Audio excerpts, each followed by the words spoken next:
ذرا اس آیت پر اب نگاہ کو مرتکز کیجئے، انسان کا خسارہ کیا ہے؟ دیکھیے، سب سے پہلے میں آپ کی توجہ دلاؤں گا، ذرا آنکھیں کھول کر قلب حساس کے ساتھ نوع انسانی کا مشاہدہ کیجئے، کیسے کیسے دکھ، کتنی تکلیفیں، کتنی محنت، کتنی مشقت ہے جو ہر انسان کا مقدر۔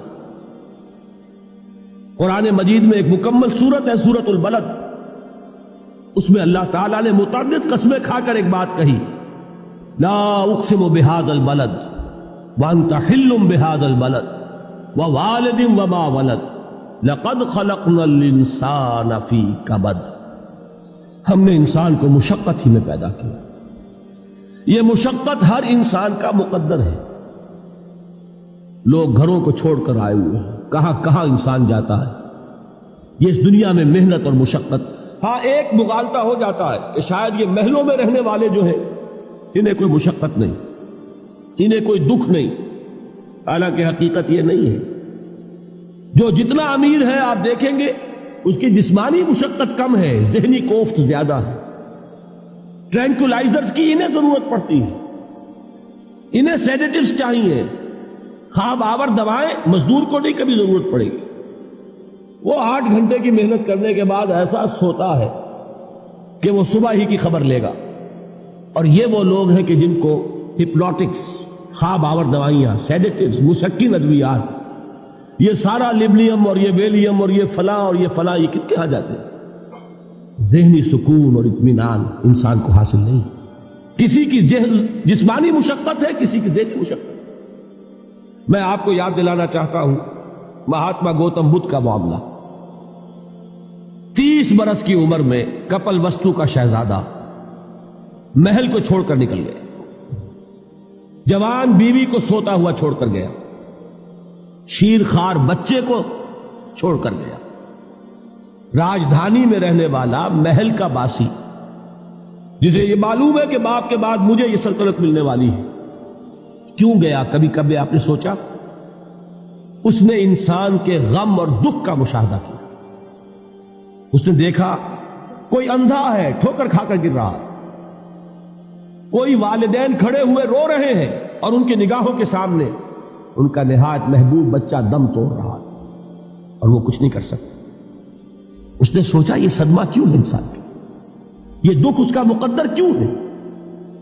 اس صدمے سے، اس دکھ سے نجات پانے کی بھی کوئی شکل ہے کہ نہیں؟ انسانوں کی ایک عظیم اکثریت، شاہ ولی اللہ دہلوی رحمۃ اللہ علیہ کے الفاظ ہیں کہ وہ لدو اونٹ اور کولو کا بیل بن کر زندگی بسر کرتی ہے۔ جو 8 گھنٹے تک اینٹیں ڈھو رہا ہو، اس شخص کا تصور کیجیے آپ، وہ واقعی انسان ہے یا حیوان بن گیا ہے؟ اور 8 گھنٹے کی اس محنت کے بعد بھی ہو سکتا ہے کہ 2 وقت کی روٹی اسے پوری نہ ملے۔ اور یہ تو ہو سکتا ہے، نہیں ہوتا ہے کہ اگر بچہ بیمار پڑ گیا ہے تو شاید کوئی برتن بیچے بغیر اس کی دوا کا سامان نہ کر سکے۔ ایسا شخص کتنے بوجھوں تلا دبا ہوا ہے، کتنی مشقت کے اندر پسا ہوا ہے۔ لدو اونٹ اور کولو کا بیل انسانوں کی عظیم اکثریت کی سطح پر زندگی بسر کرتی ہے۔ لیکن آپ کو معلوم ہے کہ کولو کے بیل کے لیے مشقت ہی مشقت ہے، اس کے احساسات یہ نہیں ہیں جو کہ ان سے انسان کو جو صدمہ پہنچتا ہے۔ ایک بیل کو اس سے کوئی غرض نہیں کہ اس کا کوئی بچہ بھی تھا کہ نہیں تھا، اس کو کوئی بخار ہوا ہے یا کیا ہوا ہے، اس صدمے سے وہ بیل بچا ہوا ہے۔ گھوڑے کو کوئی پتہ نہیں کہ میرا بھی کوئی اولاد میری ہے یا نہیں ہے اور مجھے اس کا کوئی صدمہ ہے یا دکھ ہے، کوئی پتہ نہیں۔ لیکن انسان کا معاملہ یہ ہے کہ والدین کو جو جو دکھ دیکھنے پڑتے ہیں اپنے بچوں کے لیے، اپنی اولاد کے لیے۔ رات کی نیند ہے حرام ہے اس لیے کہ بچہ بخار میں تپ رہا ہے یا درد سے تڑپ رہا ہے، لہذا نہ ماں سو سکتی ہے نہ باپ سو سکتا۔ میں نے ایک موقع پر دیکھا، لاہور میں کیروسین آئل، اس زمانے میں ابھی سوئی گیس نہیں آئی تھی اور اکثر و بیشتر جو ہے یہی مٹی کا تیل جو ہے ایندھن کے طور پر استعمال ہوتا تھا، اس کی شارٹیج ہو گئی تھی۔ تو کئی فرلانگ لمبی قطاریں لگتی تھی ان دکانوں کے باہر، ڈپو کے باہر، اور ایسے ایسے منظر بھی کہ ایک خاتون برقع پوش، ایک گود میں بچے کو لیے ہوئے، ایک کی انگلی پکڑے ہوئے، بوتل ہاتھ میں لیے ہوئے تیل کے لیے، اور کئی گھنٹے کھڑی ہے دکان۔ یہ مشقت انسان جھیلتا ہے کہ نہیں؟ غالب نے اس کا نقشہ کھینچا ہے کہ رنج سے خوگر ہوا انسان تو مٹ جاتا ہے رنج. مشکلیں اتنی پڑی مجھ پر کہ آسا ہو. ہم بھول جاتے ہیں، ورنہ واقعہ یہ کہ قلب حساس ہو اگر اور قید حیات و بند غم اصل میں دونوں ایک ہیں. موت سے پہلے آدمی غم سے نجات پائے کیوں؟ اچھا یہ تو ہوا لقد خلقنا الانسان فی کبد. حیوانات کا معاملہ ایک اور اعتبار سے آسان ہے. ان سے کوئی محاسبہ بھی ہے کیا؟ کوئی جواب دہی بھی ہے؟ کوئی ان کو اللہ کے حضور میں کھڑے ہو کر اپنے اعمال کا حساب بھی دینا؟ نہیں. انسان کی یہ ٹریجڈی ہے، یہ المیہ ہے انسان. اس کو بھی قرآن مجید کی ایک سورت میں قسمیں کھا کر اذا السماء انشقت، اس کے بعد کیا فرمایا؟ یا ایھا الانسان انک کادح الی ربک کدحا فملاقیہ. اے انسان، تیرا المیہ، تیری ٹریجڈی اس سے کہیں بڑھ کر ہے. تجھے صدمے پر صدمے جھیلتے ہوئے، مشقت پر مشقت برداشت کرتے ہوئے ایک روز اپنے رب کے حضور میں بھی کھڑا ہوگا، جواب دہی بھی کرنی. اس دن کے حساب سے، اس دن کے احساس سے جو بڑے بڑے ہماری امت کے عظیم جو گلے سرسبد ہیں، ان کا یہ حال آپ نے پڑھا ہوگا. حضرت ابوبکر صدیق رضی اللہ تعالی عنہ وہ ایک عجیب کیف کے عالم میں فرمایا کرتے تھے، کاش میں درختوں پر چہچہاتی ہوئی چڑیا ہوتا جس سے حساب کتاب نہیں ہو. کاش کہ میں گھاس کا تنکا ہوتا جو آج ہے اور کل آگ میں جلا دیا جاتا، ختم ہو جاتا، اس سے محاسبہ کوئی نہیں. وہ جس کے احساس سے کہ حضرت عمر جو ہے اپنے انتقال کے وقت سخت بے چین تھے. ان کے بیٹے حضرت عبداللہ ابن عمر رضی اللہ تعالی عنہما نے ان کا سر جو ہے وہ اپنے زانوں پر رکھ لیا تو کہا نیچے ڈال دو. ایک عجیب بے کلی اور بے چینی. انہوں نے کہا ابا جان آپ کیوں پریشان ہیں؟ آپ تو عشرہ مبشرہ میں سے ہیں. آپ کو تو اللہ تعالیٰ نے جنت کی بشارت حضور کے ذریعے سے اس دنیا میں دی. حضرت عمر فرماتے ہیں کہ خدا کی قسم اگر قیامت کے دن عمر برابر سرابر پر چھوٹ گیا تو بہت بڑی کامیابی تصور. یہ احساس جن کو ہوتا. حضرت علی کا حال کیا ہوتا ہے؟ ابھی جو آپ نے حافظ صاحب سے سنا، یہ حضرت علی کا معاملہ ہے کہ ایک تیر پیوست ہو گیا تھا، کسی طرح نکل نہیں رہا تھا.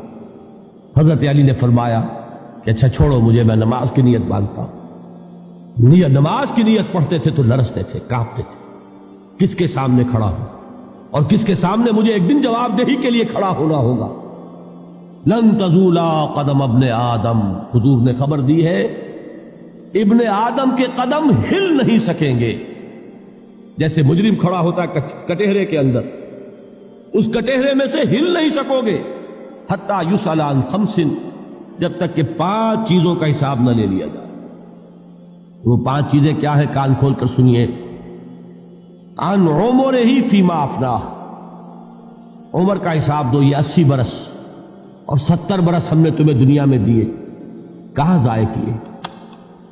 وعن شبابہ فیما ابلاہ، اور خاص طور پر جوانی کا دور، امنگوں کے دن، ولولے ہوتے ہیں، قوت ہوتی ہے، توانائی ہوتی ہے، آدمی چلتے ہوئے زمین پر پاؤں مارتا ہے، قوت جو ہے وہ اپنا اظہار چاہتی ہے. یہ جوانی کہاں گلائی؟ حساب دو، ایک ایک لمحے کا حساب دو. وَعَن مَالِهِ مِنْ أَيْنَ اكْتَسَبَهُ وَفِيمَا أَنْفَقَهُ، ایک ایک پائی کا حساب دو. مال کا کہاں سے کمایا تھا، حلال سے کہ حرام سے، اور کہاں خرچ کیا تھا، گل چھروں میں، عیاشیوں میں، یا نیکی کے کاموں میں، ادائے حقوق اللہ کے دین کے لیے. 4 سوال ہو گئے. 2 زندگی کے بارے میں، ایک زندگی پوری بحیثیت مجموعی کہاں کس کام میں لگائی، اور خاص طور پر شباب کا دور کہاں لگایا. 2 سوال مال کے بارے میں، کمایا کہاں سے، حلال سے کہ حرام سے، جائز سے کہ ناجائز سے، خرچ کہاں کیا. اور آخری سوال وعما عمل فیما علم، جو علم حاصل کیا تھا اس میں عمل کتنا کیا. علم کے انبار لگاتے چلے گئے اور عمل کے آغاز کی بھی نوبت نہ آئی. یہ علم جو ہے یہ اس روز سب سے بڑا وبال بن جائے گا. اتنا علم اور عمل کچھ نہیں، بجائے کہ کریڈٹ کا ذریعہ بنے یہ الٹا ڈیبٹ کا کھاتہ بن جائے. یہ جواب دہی کا احساس ہے کہ جس کی وجہ سے انسان کی ٹریجڈی جو ہے وہ دوہری ہے. کوئی حیوان اتنے بوجھ تلے نہیں. مشقت کی، محنت کی، اس زندگی میں ختم ہوئے، اس کے بعد کوئی محاسبہ نہیں. اس کو بھی غالب نے خوب کہا ہے کہ اب تو گھبرا کے یہ کہتے ہیں کہ مر جائیں گے، اور مر کے بھی چین نہ پایا تو کدھر جائیں. یہ ہے وہ ہیومن ٹریجڈی